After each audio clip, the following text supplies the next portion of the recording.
जय जिनेन्द्र।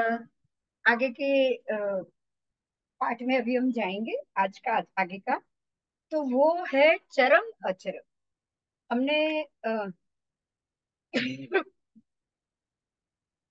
प्रथम अप्रथम किया, अब है चरम अचरम। जैसे पहला और बार बार मिलने वाला, ऐसे ही अंतिम और फिर से बार बार मिलने वाला, ऐसे ही चरम और अचरम आएगा। चरम अचरम का हम मतलब समझेंगे। पहले तो चरम यानी कि जो स्थान में जो भाव अंतिम है वो हो गया चरम। बराबर। तो जो स्थान में जो भाव अंतिम है, जैसे कि सिद्ध गति के जीव सिद्ध गति में पहुंच चुके हैं, अब ये अंतिम है तो सिद्ध गति हो गई चरम। अब ये फिर से प्राप्त नहीं होने वाली, इसीलिए चरम नहीं। अ, अगर वो फिर से प्राप्त ना होने वाला हो तो चरम, और फिर से जो अथवा जो भाव का अंत हो जाए तो वो भी है चरम। अब सिद्ध भाव का अंत नहीं होने वाला, इसलिए सिद्ध गति यहाँ नहीं आई। चरम दो प्रकार से है, दोनों को एक ही समझना है। जो स्थान में जो भाव अंतिम है वो चरम, और फिर से प्राप्त ना होने वाला है वो भी चरम, और जो भाव का अंत होने वाला है वो भी चरम। चरम यानी अंतिम। चरम का अर्थ ही है अंतिम। अंतिम भाव तो चरम। बराबर। तो सिद्ध गति ये अंतिम है मगर ये खत्म होने वाला है ऐसा नहीं। बराबर। सिद्ध गति अंतिम भाव भी है, फिर से प्राप्त नहीं होने वाला भी है, पर इसका अंत होगा तो भी चरम। तो सिद्ध गति का तो अंत होगा ही नहीं, इसलिए सिद्ध के जीव यहाँ नहीं है।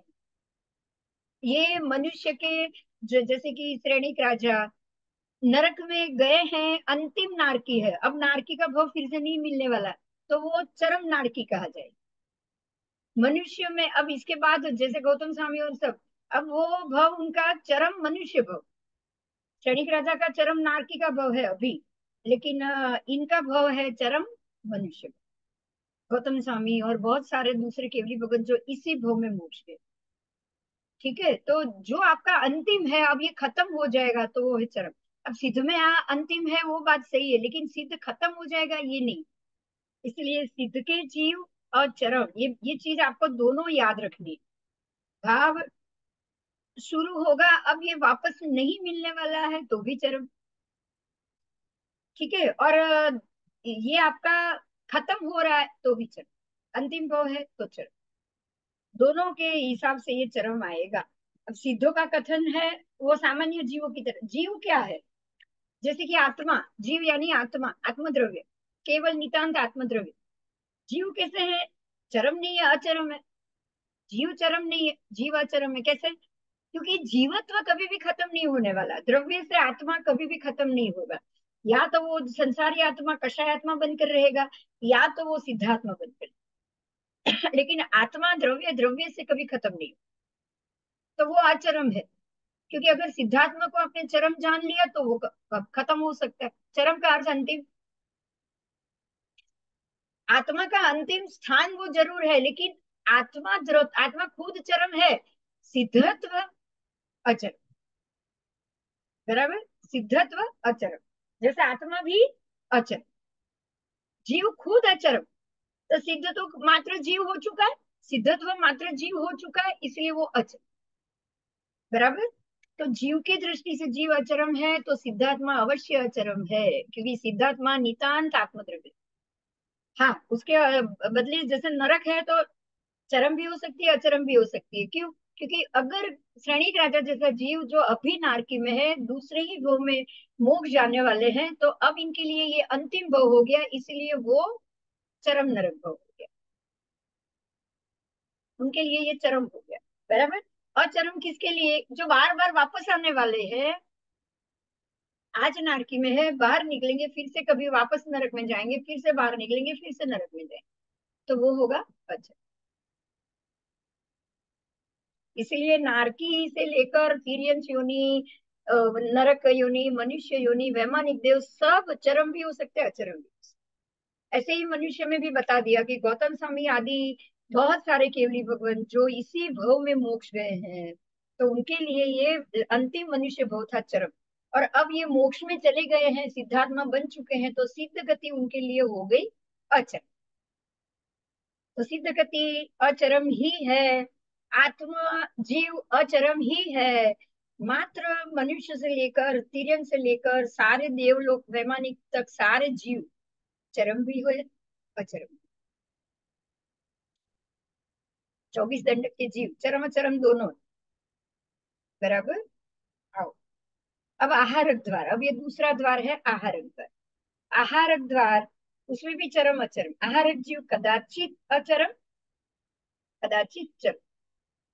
जो जीव मोक्ष चले गए वो अचर, और वो चरम, मोक्ष चले गए वो चरम है, ये उनका आहारक अंतिम भोग था। मोक्ष जाने वाले उसी भोग में। और जो जीव मोक्ष नहीं जाने वाले हैं तो वो आहारक भाव की दृष्टि से अचरम। अनाहरक, अनाहरक में सिद्ध के जीव शादी अनंत होने से अचरम, परंतु नरकादि संसारी जीवों की अपेक्षा से कदाचित चरम, कदाचित अचरम। क्योंकि अनाहरक भाव तो वहां भी होता है कुछ समय तक। विग्रह गति, नरक विग्रह गति में है तो अनाहरक ही प्राप्त हुआ है। अब वो जीव वापस फिर कभी भी नार की प्राप्ति नहीं करने वाला, तो वो अचरम हो गया ना, कि अभी यहाँ वापस, तो ये चरम हो गया, चरम अनाहरक भाव। क्योंकि अब उसको कभी भी अनाहरक, नारकी का अनाहरक नहीं होना है, बराबर। इसीलिए अब भव सिद्धिक जीव, भव सिद्धिक जीव अचरम नहीं होता, चरम ही होता है उसी भव में। अगर आप इसी भव में मुक जाओगे तो चरम। अभव सिद्धि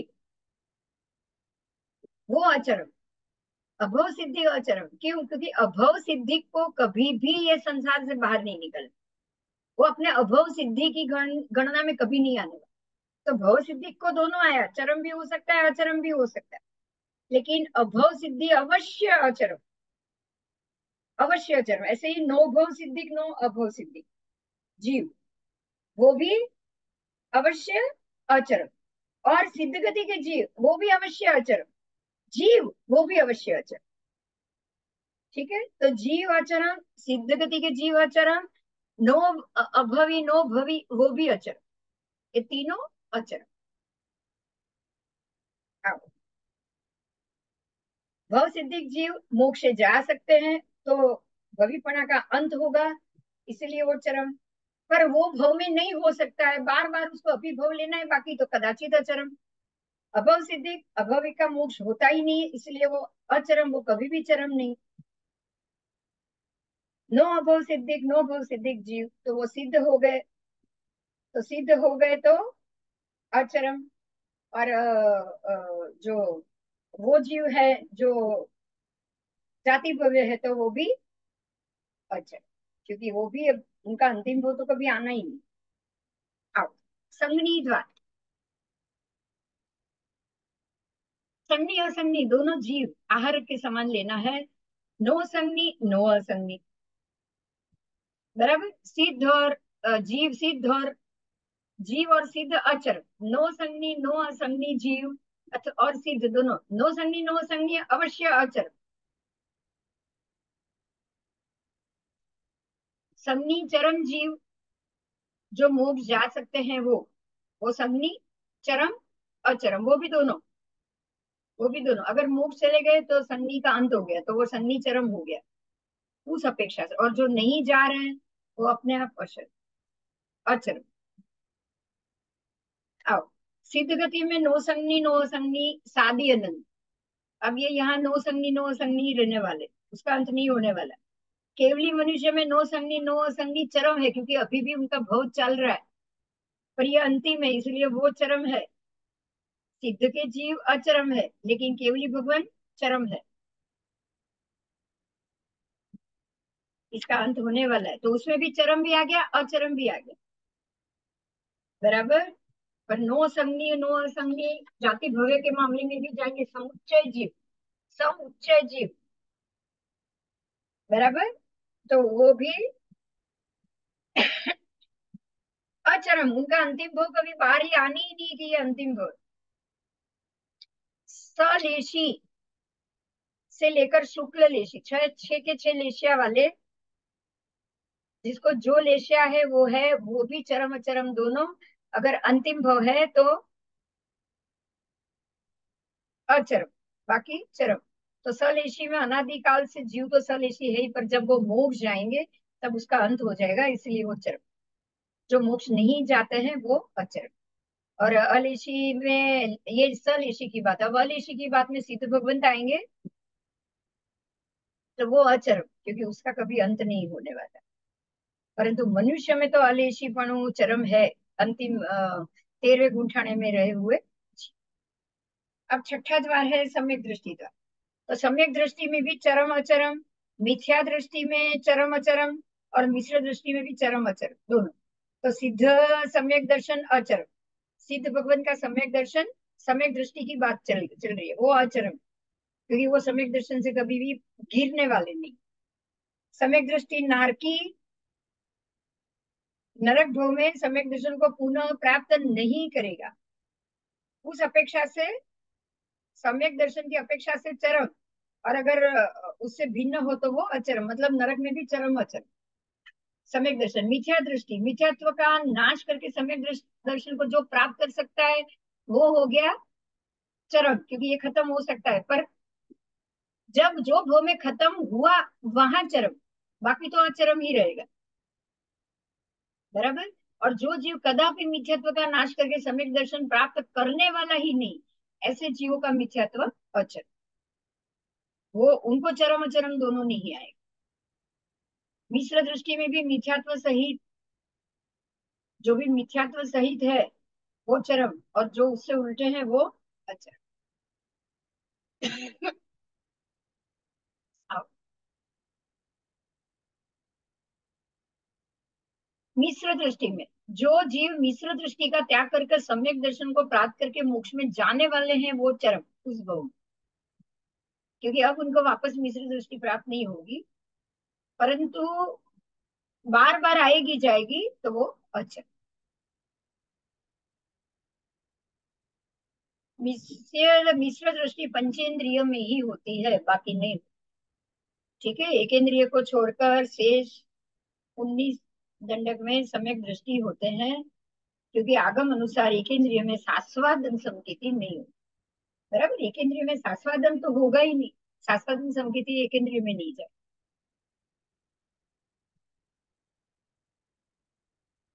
एक इंद्रिय को छोड़कर बाकी सारे,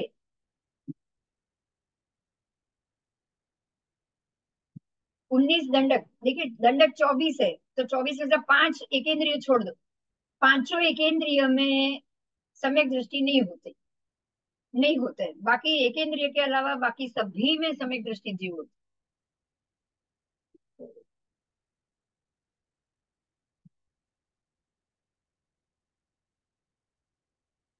सास्वादन संकेति की बात, एक इंद्रिय में सास्वादन संकेति नहीं होते, ये सास्वादन संकेति की बात।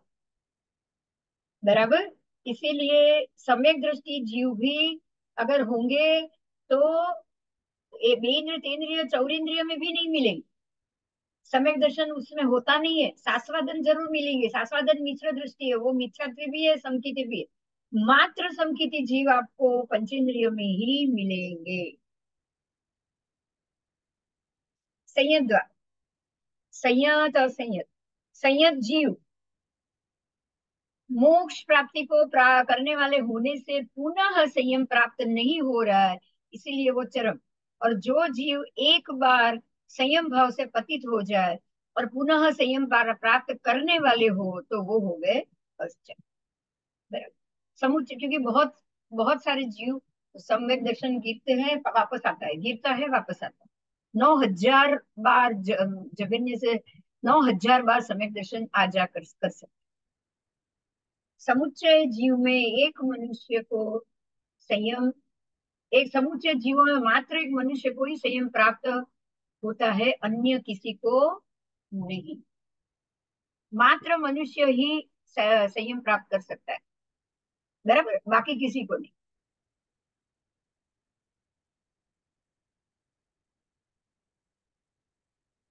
संयत और असंयत जीव देशवीरती है ये। संयत असंयत यानी एक तो असंयत पहला, बराबर, अविति सम्यक दृष्टि, चौथे गुंठाना, और पांचवा देशवीरती संयत असंयत दोनों, वो है चरम और अचरम दोनों प्रकार के हैं। जो जीव असंयतपणा का अंत करके संयतपणा प्राप्त करता है, उसकी अपेक्षा से असंयत भाव चरम है।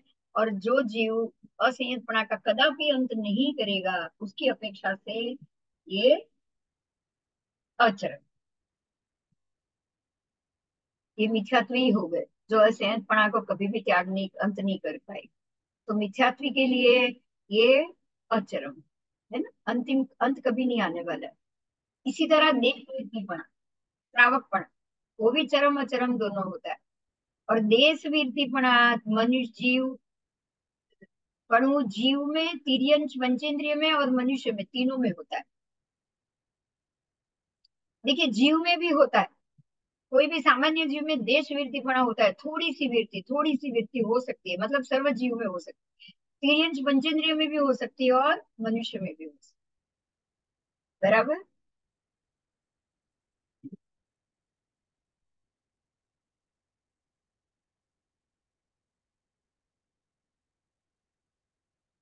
नो संयत, नो असंयत, नो संयत असंयत, ये सिद्ध गति के बताए हैं, वो अचरम होते हैं, क्योंकि सिद्धत्व नित्य होता है। ये तो आगे आ गया है। अब वापस ये नो संयत असंयत है, जो जाति द्वय जीव के लिए बात है, तो उनमें तो ये अचरम ही होगा। अब सकषाई, कषाय द्वार, सकषाई की बात है, जो जीव कषाय का सर्वथा त्याग करके सर्व कर्म का क्षय कर कर मोक्ष जाने वाले हैं, वो हो गए चरम। और बाकी के सारे अन्य अचरम। ऐसे ही अकषाई, तो जो सिद्ध भगवान, सिद्ध के जीवों को अकषाई भाव साधी अनंत है, इसलिए वो हो गए अचरम। मनुष्य में भी 13वें गुंठाने में रहे हुए जीव, वो भी, उनके लिए अब जो अकषाई भाव है, वो अब साधी अनंत आ गया है, इसलिए वो भी अचरम। अब वो वापस प्राप्त नहीं करेंगे।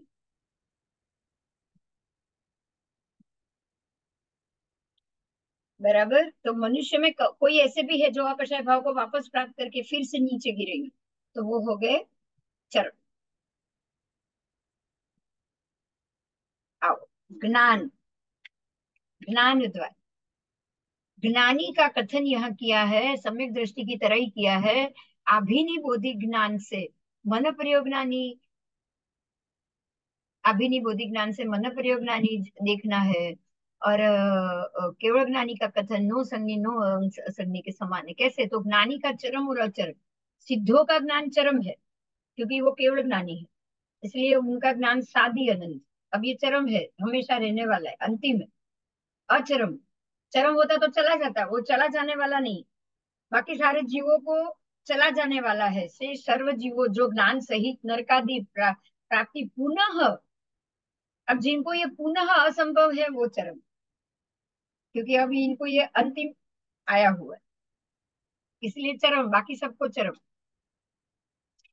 चरम अचरम वैसे तो दोनों आएगा, क्योंकि नरक आदि में वापस आता भी है और चला भी जाता है। फिर से सम्यक दर्शन कुछ समय के लिए आएगा, फिर चला जाएगा, या चला जाएगा फिर आ जाएगा। मति ज्ञान आदि चार ज्ञान वाले चरम और अचरम दोनों होते हैं। मति ज्ञान आदि, बराबर। जैसे कि जीव को केवल ज्ञान प्राप्त होने से मति ज्ञान, अब वापस मति ज्ञान नहीं आने वाला, तो वो चरम है अभी। शेषाचरम, केवल ज्ञानी अचरम होते हैं। अज्ञानी चरम और अचरम, जो जीव अज्ञान भाव का नाश करके ज्ञान लेकर क्रमशः मोक्ष में जाने वाले हैं, उनको ये अज्ञान भाव चरम, मगर जो जाने ही वाले नहीं, उनके लिए अचरम। अब ये 10वां योग द्वार, सहयोगी चरम, जो जीव सहयोगी पने को छोड़कर अयोगी लेकर मोक्ष जाने वाले हैं, तो वो सहयोगी चरम हो गया। और जो मोक्ष नहीं जाने वाले हैं, वो अचरम हो गया। अयोगी की बात है, 14वें गुण ठाने में रहे हुए मनुष्य, वो अयोगी है, और सिद्ध भगवान वो भी अयोगी है, तो वो दोनों, उसमें से जो 14 गुण ठाने में है, वो चरम है, क्योंकि ये उनका अंतिम है, मनुष्य खत्म होने वाला है, पर सिद्ध भगवान अचरम।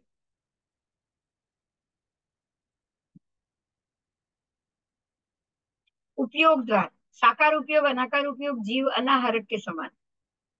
साकार उपयोग अनाकार उपयोग सिद्ध के जीव में दोनों उपयोग हमेशा रहना वाला है। साकार भी आकार भी। साकार तो है ही, क्योंकि उनका जो ज्ञान है, केवल ज्ञान है, वो साकार है। वो देख सकते हैं, सर्व पदा पर्याय पदार्थ सबको देख सकते हैं।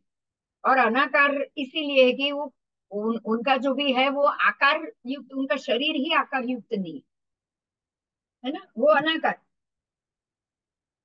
इसलिए दोनों उपयोग उनको रहने वाला है। इसलिए वो अचरम हमेशा रहेगा, अभी कभी नहीं जाएगा।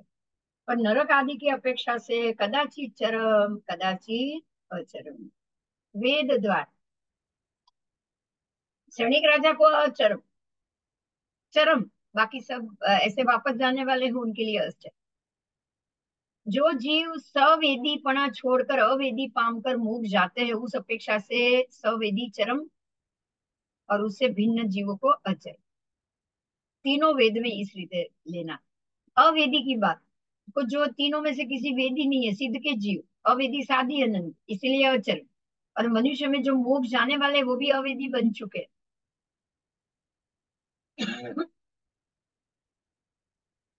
इसीलिए क्योंकि नाम कर्म का क्षय हो चुका है, तो अब ये अंतिम उनका वेद है। ये भव का पुरुष वेद है, वो या स्त्री वेद है, वो अंतिम।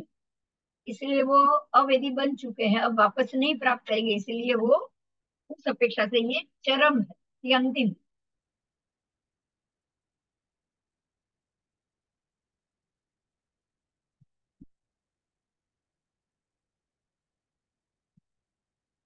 वो द्रव्य से वेद अंतिम चरम, मगर भाव से तो वो वापस आने वाला भी नहीं है वेद, भाव।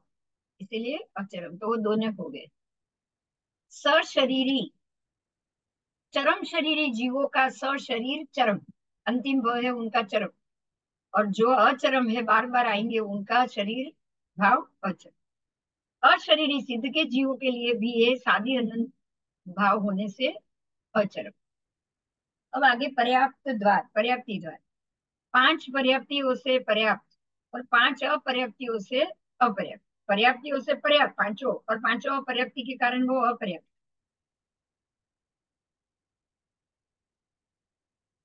जो भाव पुनः प्राप्त होगा वो अचरम, और जो भाव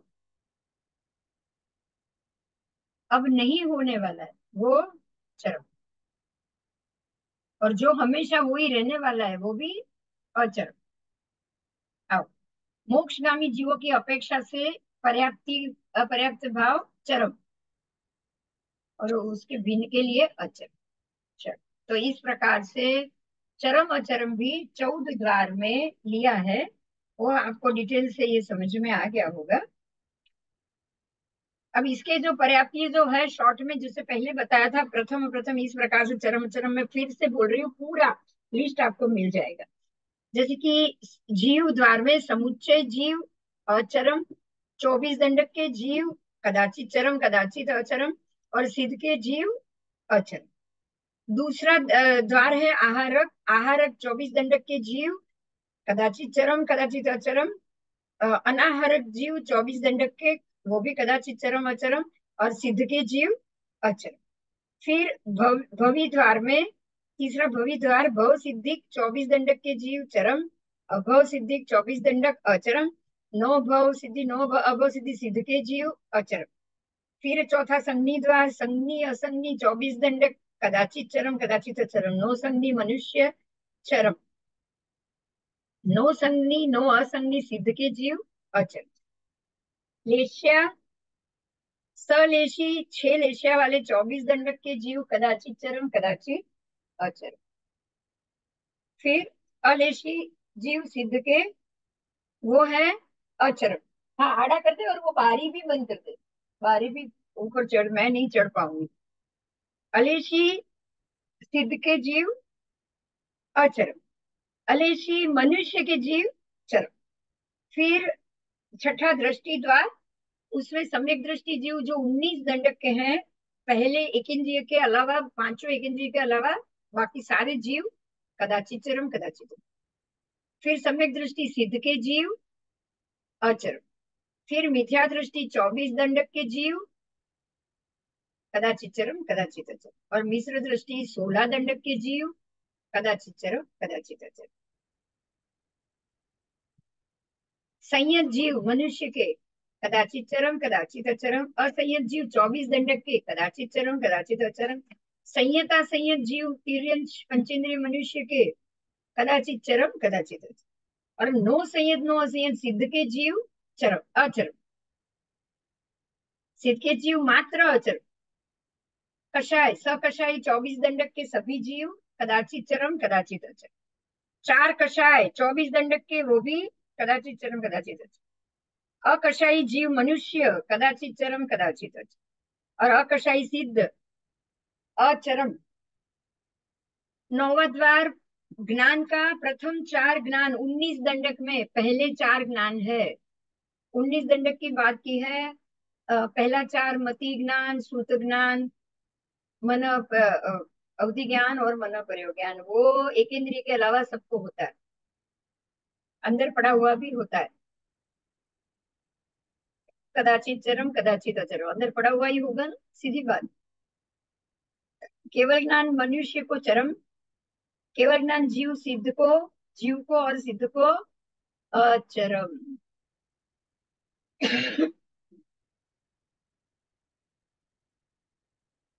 तीन अज्ञान जीव को और 24 दंडक को, कदाचित चरम कदाचित अचरम। समुच्चय ज्ञानी 24 दंडक को, कदाचित चरम कदाचित अचरम। समुच्चय अज्ञानी 24 दंडक, कदाचित ज्ञानी कदाचित अचरम। 10वां द्वार है योग, सयोगी तीनों योग, मन योग वचन योग का योग, 24 दंडक को, कदाचित चरम कदाचित अचरम। अयोगी गुण ठाना वाले मनुष्य को चरम, और अयोगी जीव को और सिद्ध गति को, जो अयोगी है वो है अचरम। उपयोग, दोनों उपयोग, जीव को भी और 24 दंडक को भी, कदाचित चरम कदाचित अचरम। साकार उपयोग अनाकार उपयोग, दोनों उपयोग सिद्ध भगवान को अचरम। वेद सवेदी तीनों वेद 24 दंडक को, कदाचित चरम कदाचित अचरम। अवेदी जीव और मनुष्य को, कदाचित चरम कदाचित अचरम। अवेदी सिद्ध भगवंत को अचरम। शरीर सशरीरी जो जीव 24 दंडक को, कदाचित चरम कदाचित अचरम। 5 शरीरी जीव योग्य दंडक को, कदाचित चरम कदाचित अचरम। अशरीरी सिद्ध भगवंत को अचरम। उसके बाद 5 पर्याप्ति जीव को और योग्य दंडक वालों को, कदाचित चरम कदाचित अचरम। और 5 अपर्याप्ति जीव को और योग्य दंडक वालों को, कदाचित चरम कदाचित। इस तरह से 18 शतकोश का पहला उद्देश्य पूर्ण हुआ।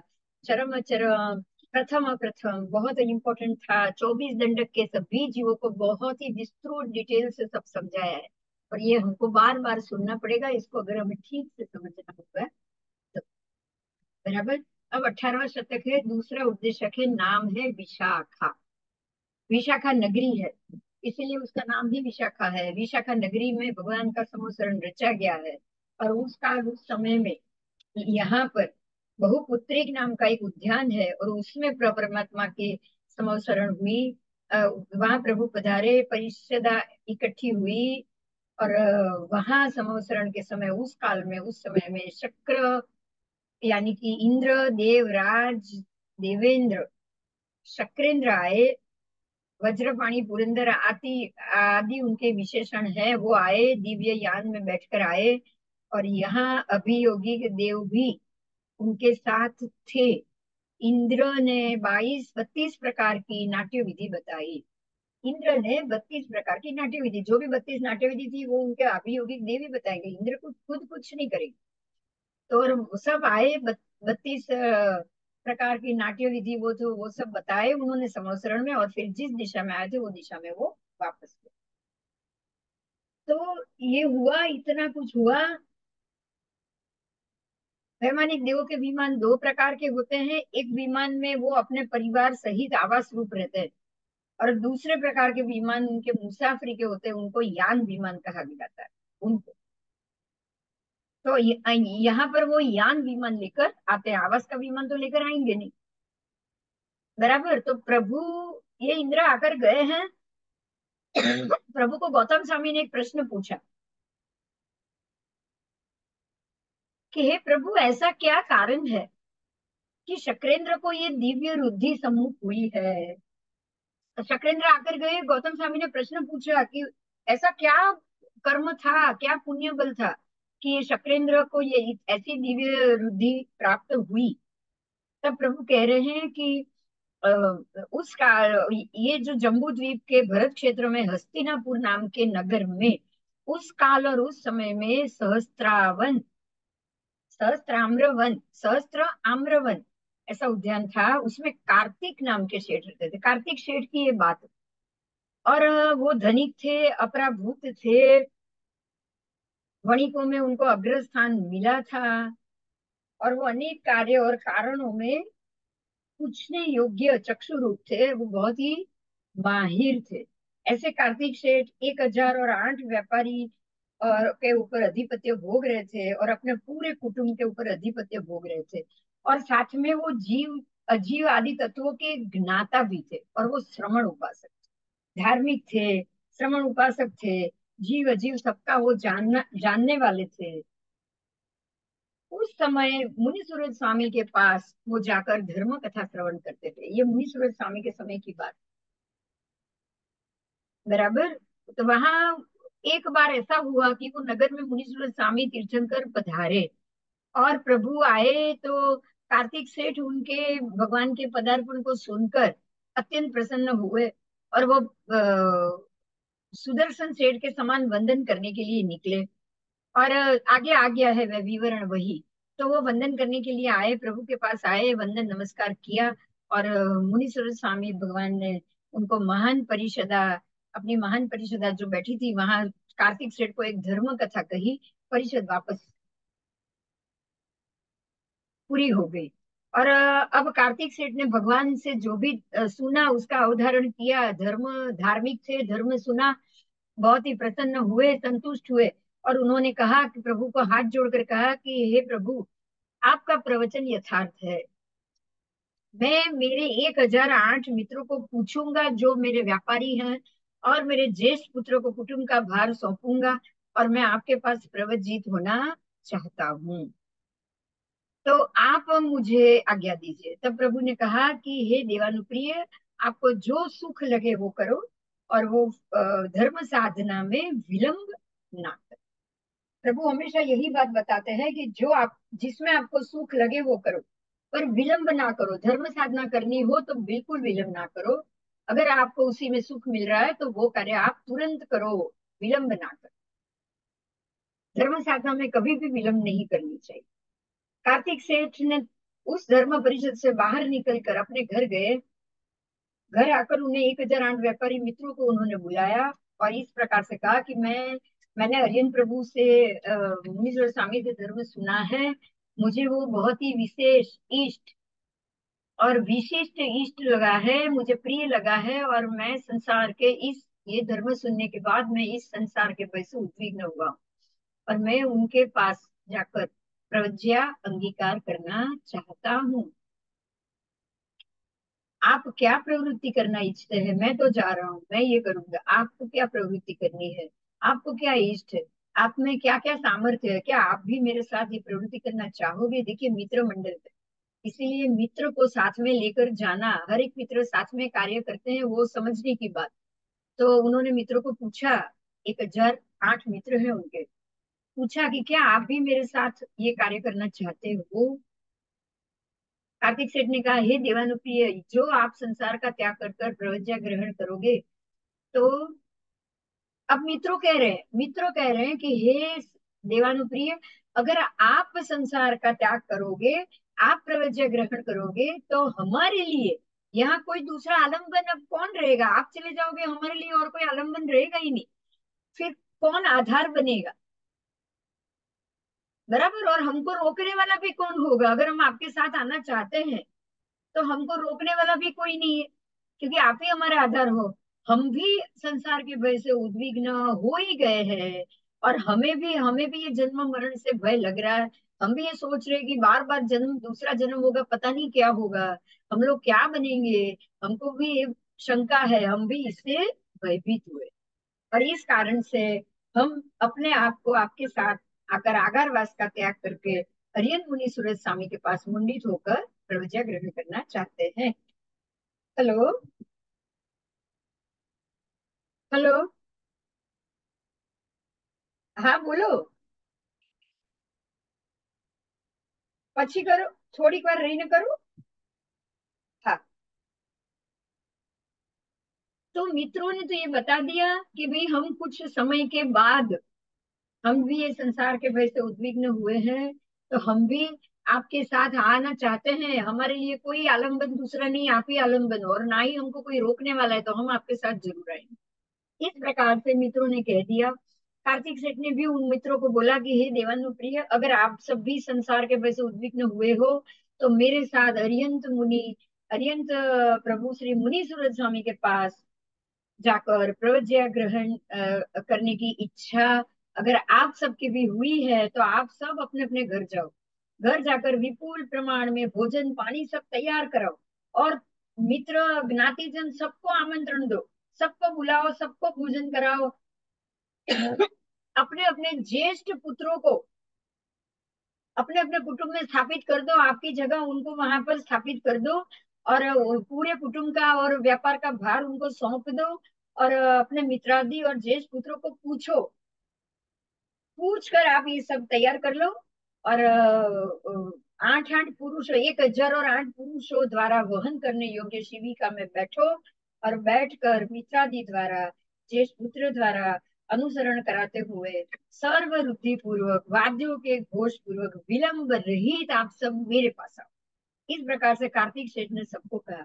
अब यह 1,008 व्यापारी जो कार्तिक सेठ के मित्र हैं, वो सब अपने अपने घर जाते हैं, अपने अपने पुत्रों को पूरा घर परिवार सब सौंप देते हैं, और उनको पूछ कर कुटुंब का भार भी सौंप दिया, और सब करा के वही 1,008 पुरुष द्वारा वहन कराने योग्य शिविका भी उन लोगों ने तैयार कराई। और मार्ग में मित्र ज्ञातिजन परिजन ज्येष्ठ पुत्र आदि सब के द्वारा अनुसरण कराते हुए सबने अनुसरण करते करते करते इनको विदाई दी और सर्व रुद्धि पूर्वक वाद्यों के घोष पूर्वक शीघ्र ही वो कार्तिक सेठ के पास उपस्थित। कार्तिक सेठ भी इसी तरह से तैयार हो गए। उन्होंने भी अपना सब बच्चों को सब सौंप दिया, बड़े ज्येष्ठ पुत्र को पूरी जिम्मेदारी सौंप दी, और वो भी इसी प्रकार से हस्तिनापुर के नगर के मध्य से 1,008 लोगों द्वारा शिविका उठाई गई, और उसी के अंदर कार्तिक सेठ बैठकर निकले हैं। और राज हस्तिनापुर नगर के मध्य से निकलते हुए जहाँ मुनीश्वर स्वामी पधारे हैं, वहां परिषदा बैठी है, वहां कार्तिक सेठ भी पहुंच गए। कार्तिक सेठ भी पहुंचे, साथ में 1,008 मित्र भी। प्रभु के पास आकर कार्तिक सेठ कहते हैं, हे प्रभु, ये संसार चारों ओर से जल रहा है। हे प्रभु, ये संसार अत्यंत प्रज्वलित हो रहा है। मैं इस प्रज्वलित संसार का त्याग करके मेरे इस 1,008 वणिक मित्रों के सहित आपके पास संयम लेना चाहता हूँ।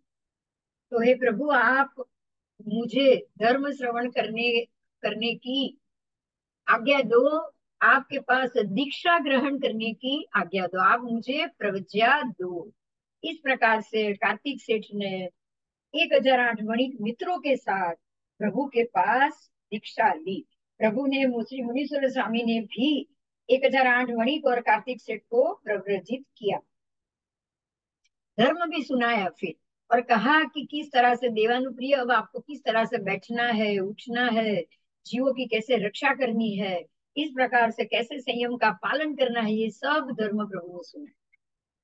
कोई भी जीव की अब हिंसा नहीं होनी चाहिए, इस प्रकार से पंच महाव्रत धर्म का प्रभु ने उपदेश दिया। कार्तिक सेठ और 1,000 वणिक भगवान श्री मुनि सूरत स्वामी द्वारा उपदिष्ट धर्मोपदेशना का अब समय प्रकार से पालन कर रहा है, और आज्ञा अनुसार आचरण कर रहे हैं, संयम का पालन कर रहे हैं। इरिया समिति युक्त बनकर गुप्त ब्रह्मचारी बन चुके हैं। कार्तिक अणगार ने मुनि सूरत स्वामी के तथारूप स्थविरों के पास संयम नियम के अनुरूप आचरण करते हुए और स्थविरों के गुण युक्त वडील वृद्ध संतों के सानिध्य में सामायिक से प्रारंभ करके 14 पूर्व तक का अध्ययन किया। मुनीश्वर स्वामी के समय की बात, तब तो 14 पूर्वी थी, तो कार्तिक सेठ खुद 14 पूर्वी बने थे। कार्तिक सेठ खुद 14 पूर्व तक का अध्ययन उन्होंने किया। अनेक उपवास, छठ, अठम आदि तपस्या से आत्मा को भावित करते हुए वो संपूर्ण 12 वर्ष तक उन्होंने श्रवण प्रिय का पालन किया। 12 वर्ष तक वो 14 पूर्वी भी बन गए। उसके बाद कार्तिक अणगार ने 1 मास की संलेखना की। आयुष्य का समय नजीक जानकर उन्होंने 1 मास की संलेखना करी और अपने आत्मा को जोशित करते हुए उसमें 60 भक्त अनशन का छेदन किया, तभी 1 मास होता है। और आलोचना प्रतिक्रमण करते हुए यथा समय का धर्म को प्राप्त करके सौधर्म कल्प में, सौधर्म वतंसक विमान में रही हुई उत्पात की देवशैया में देवेंद्र देवराज शक्रेंद्र के रूप में वो उत्पन्न हुए। सौधर्मेंद्र जो है वो कार्तिक सेठ का जीव, बराबर। और उत्पन्न होते हुए देवराज शक्रेंद्र की यहाँ प्रभु ने सब बात बताई। और इस प्रकार से वो तब से यहाँ सौधर्मेंद्र बने हुए हैं। वही सौधर्मेंद्र भगवान मुनि सूरत के वक्त, जो सौधर्मेंद्र कार्तिक सेठ का जीव जो सौधर्मेंद्र बने थे, वही सौधर्मेंद्र ने, सौधर्मेंद्र की आयु अभी कुछ लास्ट क्लास में ही गई है। सौधर्मेंद्र की आयु, उसको यहाँ महत्व आएगा, मुद्दा आएगा वो सौधर्मेंद्र की आयु। क्योंकि ये मुनीश्वर स्वामी के वक्त में जब सौधर्मेंद्र बने थे, तब से लेकर प्रभु महावीर के समय में वो ही जीव सौधर्मेंद्र। तो इसका अर्थ ये हुआ कि मुनीश्वर स्वामी के वक्त भी वही सौधर्मेंद्र थे और वही सौधर्मेंद्र ये भी है, बराबर। तो अब उनकी आयु कितनी होती है वो महत्व की है। 2 पल्यपम की आयु थी, शायद पहले आया था। सौधर्मेंद्र की आयु 2 पल्यपम होती है। सामान्य दूसरे जो देव हैं उनकी 1 पल्यपम की होती है, सौधर्मेंद्र की आयु 2 पल्यपम की होती है। ऐसा पाठ आया था। फिर भी हम आगे देखेंगे, उसका ठीक से जवाब देंगे कि सौधर्मेंद्र की आयु कितनी होती है, बराबर।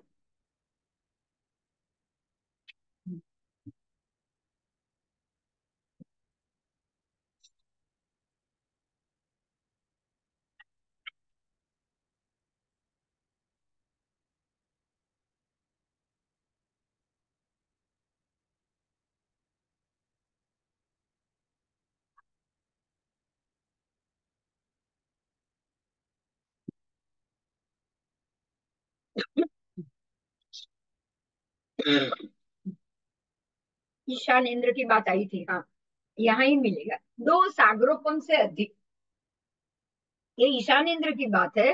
वो 2 सागरोपम से अधिक है, तो इनका 1 सागरोपम तो मिनिमम होगा सौधर्मेंद्र। ईशान इंद्र की आयु 2 सागरोपम है, तो सौधर्मेंद्र की 1 सागरोपम तो मिनिमम। तो इसका अर्थ ये हुआ, देखिए यहाँ ध्यान से हमको भी समझना है कि मुनि सूरत स्वामी 20वें तीर्थंकर परमात्मा है,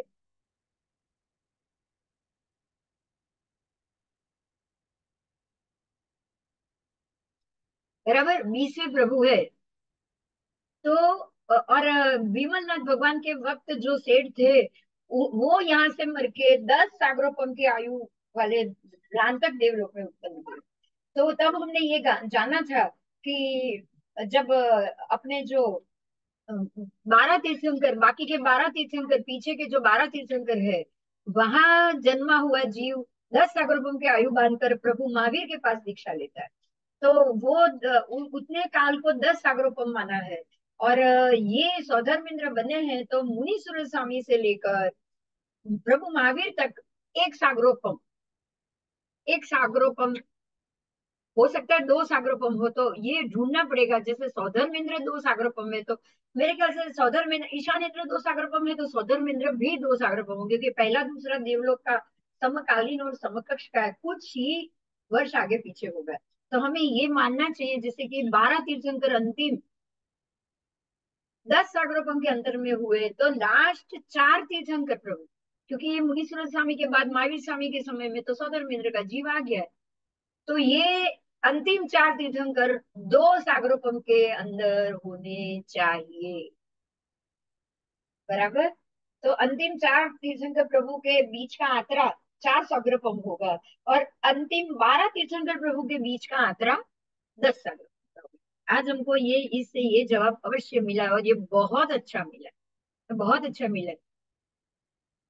यही कार्तिक सेठ का वहां पे वो उदाहरण था। कार्तिक सेठ सुदर्शन सेठ का उदाहरण था, वो सुदर्शन सेठ का था। सुदर्शन सेठ जो महाबल बने थे, महाबल, और उन्होंने तब दीक्षा ली थी, 12वें विमलनाथ भगवान के प्रपौत्र के नीचे उन्होंने दीक्षा ली। बराबर, तो 12 प्रभु के बाद का जो एरिया है वो, बाद का जो प्रभु का जो समय है वो काल की अपेक्षा से 10 सागरों को गिना गया है महावीर प्रभु तक। और अंतिम 4 भगवान मुनीश्वर स्वामी के बाद के लेकर महावीर प्रभु तक कार्तिक सेठ के उदाहरण से ये 2 सागरों को जितना समय हुआ। आज ये हमें ये बहुत अच्छे से जानने को मिला कि अंतिम 4 परमात्मा के मध्य का जो समय है वो 2 सागरों को। ये बहुत काम की बात प्रभु ने बताया है, इसलिए इसमें तो कोई गलती नहीं है। तो वो जो कार्तिक सेठ थे उन्होंने अनशन किया 1 महीने का, और वो देवेंद्र देवराज शक्रेंद्र के रूप में उत्पन्न हुए। और उत्पन्न हुए ये देवराज देवेंद्र शक्रेंद्र इस तरह से यहाँ आए हैं, और आज आपके सामने उसी का जीव था जिनसा आपने सब, जिन्होंने अभी 32 नाटक बताए। बराबर, शक्रेंद्र की स्थिति 2 सागरोपम की, देखिए यहाँ जवाब लिखा ही है, मैंने देखा ही नहीं। तो ये 2 सागरोपम की स्थिति उनकी रहेगी, 2 सागरोपम की, शक्रेंद्र की। और ये 2 सागरोपम की स्थिति में ही हमें परमात्मा मुनि सूरत स्वामी से लेकर महावीर स्वामी तक के समय को हमें 2 सागरोपम के भीतर समझना। बराबर, तो परफेक्ट गणित से ये सारी चीज जा रही है। इसके लिए प्रभु आपका भगवती सूत्र के इस पाठ के लिए बहुत बहुत शुक्रिया। गौतम प्रभु, आपने जो सवाल किए उसी के आधार पे हमको ये जवाब, प्रभु का जवाब मिल रहा है, तो आपका तहे दिल से हम आभार मानते हैं। बहुत बहुत आभार। जय जी। जय जी।